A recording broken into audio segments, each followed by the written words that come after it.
Certains retards. Et nous allons prendre la direction de la ville de Bruxelles. Après avoir lancé son plan 1000 logements, la ville lance cette fois son plan 842 logements. Il était présenté cet après-midi devant le conseil communal. Nous sommes en direct avec Mohamed Ouriagli, échevin au logement à la ville de Bruxelles. Bonsoir. Première question, comment a été accueilli ce nouveau plan ici au conseil communal? Bonsoir. Oui, on en discute en ce moment. Donc on présente le nouveau plan en ce moment au Conseil. Donc c'est un plan ambitieux, moins ambitieux que la mandature précédente puisqu'on a produit plus de 1000 logements. On a l'objectif de faire 1000 logements, on en a fait 1085. Et ici, nous avons revu à la baisse le nombre de logements parce qu'on veut mettre l'accent sur les équipements.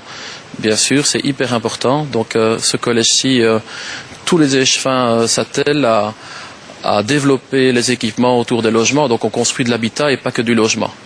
Alors, Mohamed Ouriagli, vous le dites effectivement, on vous a sorti là du conseil communal. Le plan est discuté en ce moment même. Il s'agit de logements moyens.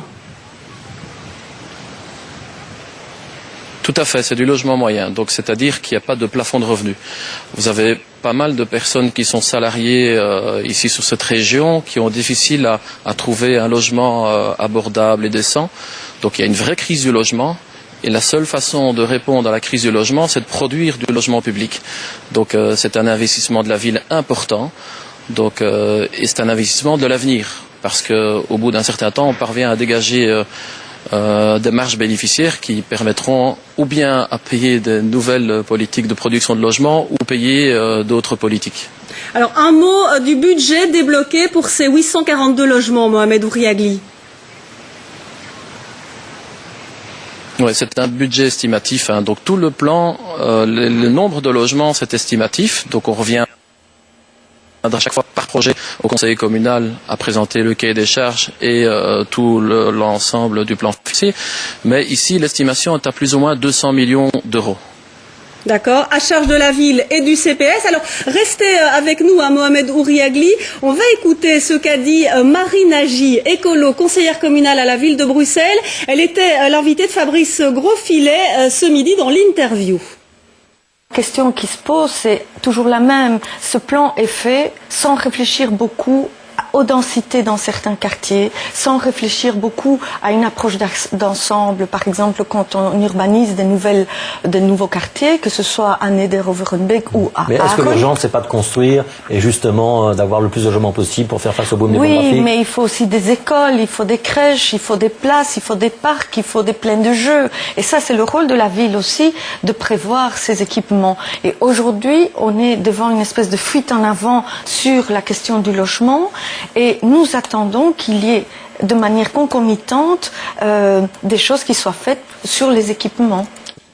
Alors, réaction Mohamed Ouriagli par rapport à Marie Nagy, les équipements, les écoles, les places dans les crèches, est-ce que tout ça va suivre ? Tout à fait. Donc Madame Nagy joue son rôle d'opposition, mais depuis des années, on a régulièrement ces débats. Bien sûr qu'il faut de l'équipement, nous y attelons, mais très souvent, les équipements mettent un peu plus de temps que nos productions de logements, parce qu'ici on produit des logements sur des terrains qui nous appartiennent. Les équipements, c'est un peu plus compliqué parce que, notamment par rapport aux écoles, par exemple, les financements des écoles dépendent d'autres institutions, d'autres niveaux de pouvoir, donc ça met beaucoup plus de temps pour produire, par exemple, des écoles. Les crèches, on en produit, on en inaugure encore début l'année prochaine toute une série de crèches. Donc je crois que le gros souci, à force de rencontrer les habitants et on sait quelles sont leurs demandes, c'est souvent en termes de mobilité. Donc c'est souvent par rapport au transport en commun, là on a souvent de gros griefs de la part des habitants. Et là, ça dépend réellement de la STIP. Donc la STIP, eux, travaillent l'offre et la demande. Ils attendent d'avoir les habitants pour améliorer l'offre en termes de mobilité. Donc là, il y a de vrais débats régionaux. Mais par rapport aux équipements, globalement, ici, ce collège, bien sûr, qui s'y met. Les espaces verts, on en développe.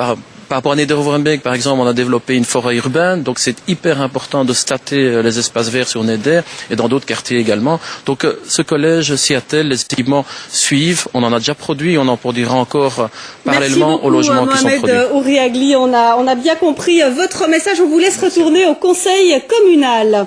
Et on poursuit, on reste en fait sur le territoire de la ville de Bruxelles puisqu'on